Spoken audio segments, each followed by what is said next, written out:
Bonjour à tous, j'espère que vous allez bien aujourd'hui. On se retrouve pour une nouvelle vidéo et dans cette vidéo, on va parler du contrôle de l'égalité.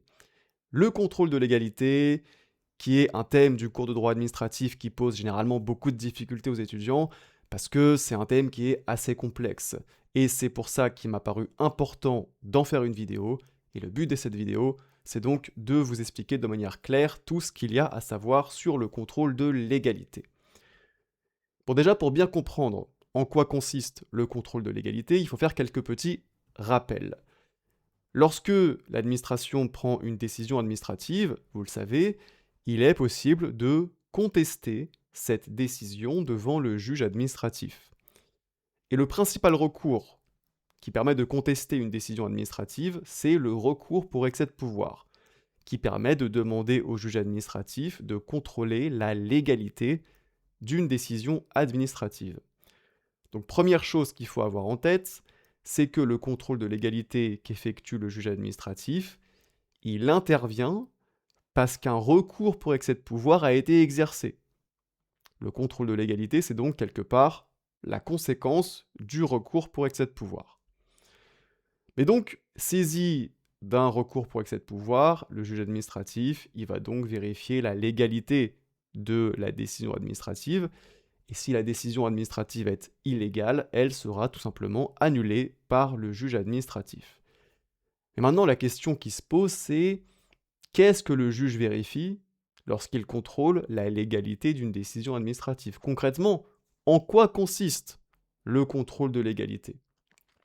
Eh bien, la personne qui exerce un recours pour excès de pouvoir, qu'on appelle le requérant, peut invoquer différents moyens, différents arguments afin de contester la légalité de la décision administrative.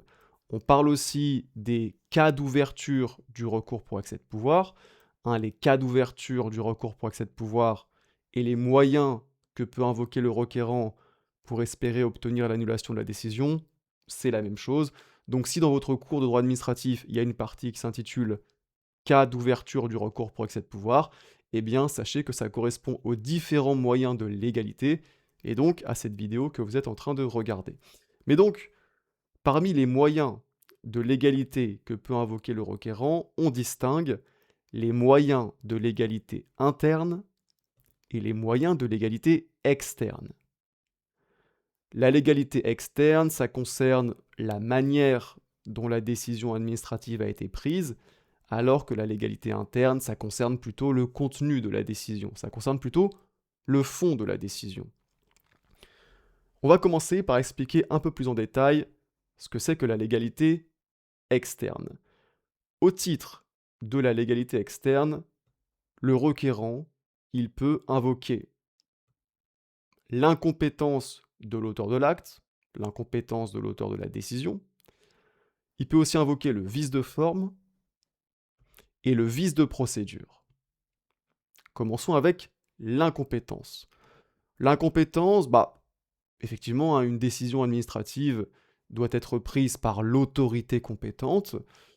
Et donc, si une autorité administrative prend une décision alors qu'elle n'en a pas le pouvoir, la décision est illégale. Et plus précisément, l'incompétence peut être matérielle. C'est lorsque l'autorité administrative a pris une décision dans un domaine qui ne relevait pas de sa compétence. Par exemple, le maire qui décide à la place du conseil municipal ou inversement. L'incompétence, elle peut aussi être territoriale. Lorsque l'autorité administrative a pris une décision concernant une partie du territoire pour laquelle elle n'était pas compétente, donc par exemple, le maire qui prend une décision qui s'applique sur un territoire au-delà de sa commune, là il y a incompétence parce qu'une telle décision relève de la compétence du préfet.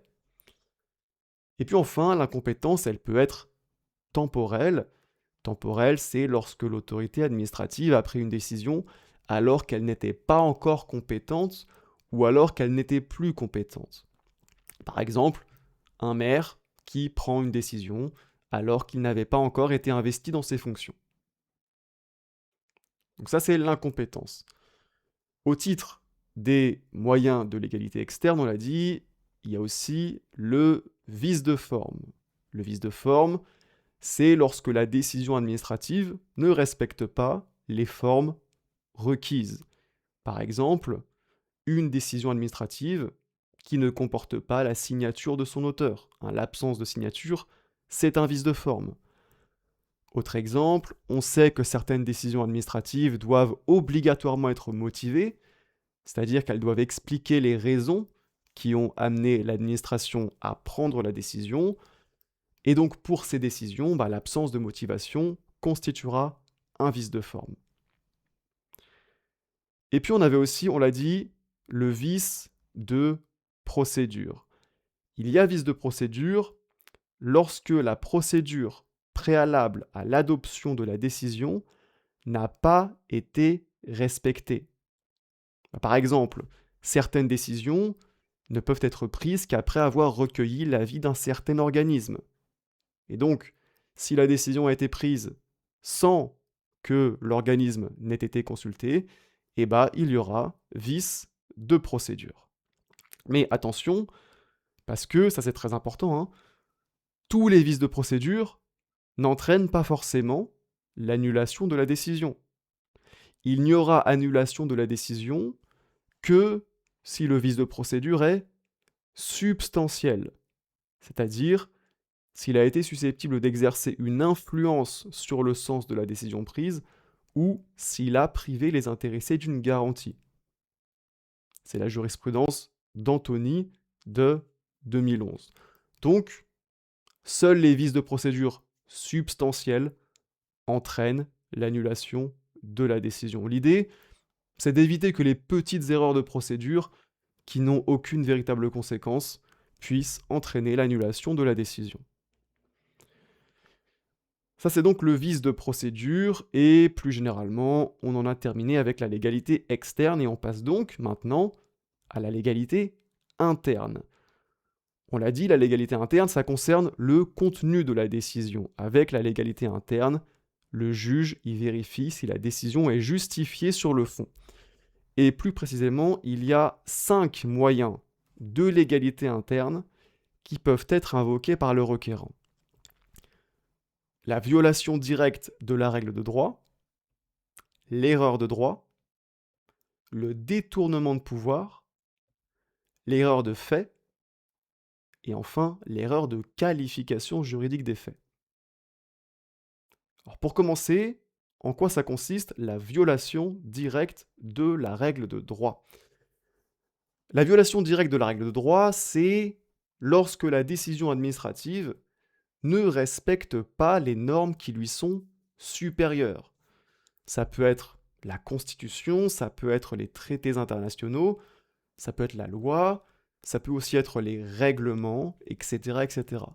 Donc c'est finalement une application du principe de l'égalité qui impose à tout acte administratif de respecter les normes qui lui sont supérieures. Et donc, lorsque ce principe de l'égalité est violé, ça se traduit concrètement devant le juge par un moyen de l'égalité interne qui est la violation directe de la règle de droit. Donc, on a aussi comme moyen de l'égalité interne, on a l'erreur de droit. Alors il y a erreur de droit lorsque l'administration a pris sa décision en se fondant sur une norme inexistante parce qu'elle n'est pas encore entrée en vigueur ou parce qu'elle n'est plus en vigueur, ou bien inapplicable à la situation concernée. Ça, c'est la première possibilité d'erreur de droit.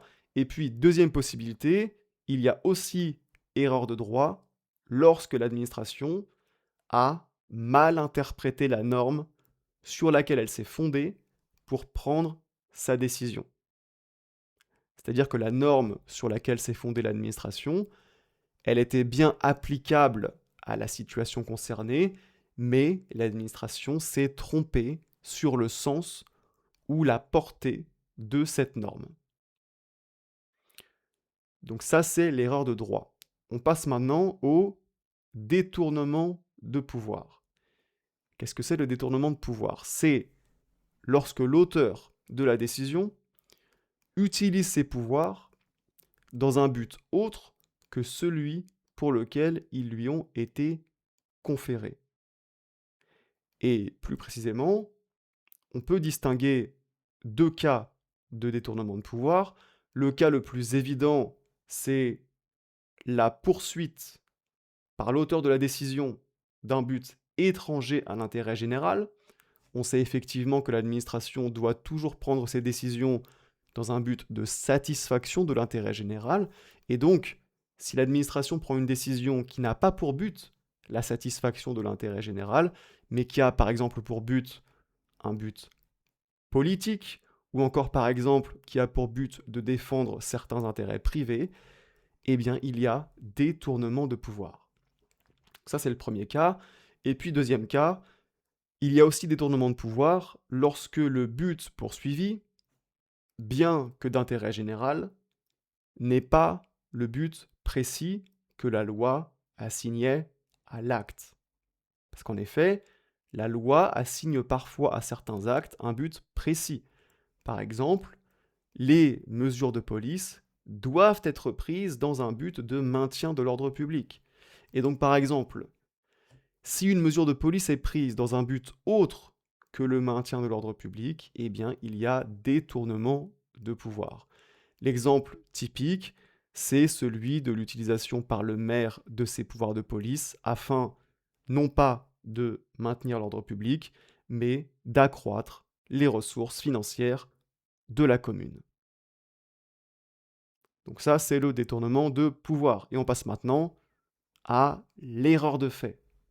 Qu'est-ce que c'est que l'erreur de fait? Il y a erreur de fait lorsque les faits qui ont fondé la décision administrative sont matériellement inexacts.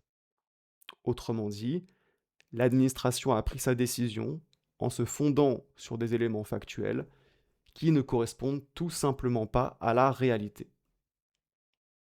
C'est ça l'erreur de fait. Et puis donc, on arrive au dernier moyen de l'égalité interne, qui est l'erreur de qualification juridique des faits.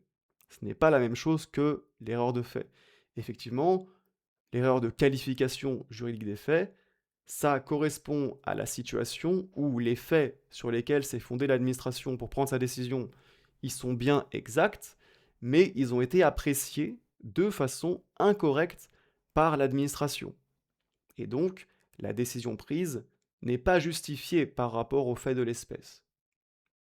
Donc en gros, l'idée c'est, on a des faits, et l'administration a fait une appréciation de ces faits qui est incorrecte, c'est-à-dire qu'elle les a fait rentrer dans la mauvaise catégorie juridique. Vous savez que l'opération de qualification juridique des faits, ça consiste à faire rentrer les faits dans une catégorie juridique. Eh bien, lorsqu'il y a erreur de qualification juridique des faits, ça signifie que l'administration a fait rentrer les faits dans la mauvaise catégorie juridique, et donc la décision qui a été prise n'est pas justifiée au regard de ces faits.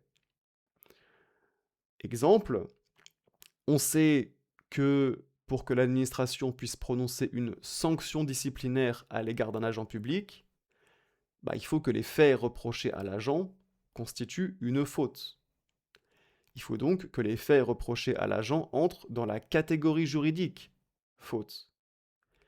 Et donc, si l'administration prononce une sanction disciplinaire à l'égard d'un agent public en se fondant sur le fait qu'il a commis une faute, alors qu'en réalité les faits qui lui sont reprochés ne constituent pas une faute, eh bien il s'agit d'une erreur de qualification juridique des faits.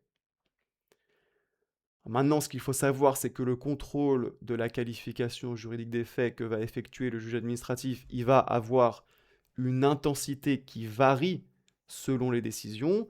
Effectivement, pour certaines décisions, le juge exerce ce qu'on appelle un contrôle restreint, tandis que pour d'autres décisions, il exerce un contrôle normal. Mais j'ai déjà fait une vidéo spécifiquement sur ce sujet de l'intensité du contrôle de légalité. Donc, si vous voulez en savoir plus, je vous invite à aller voir cette vidéo qui s'affiche d'ailleurs sur votre écran. Allez, à tout de suite.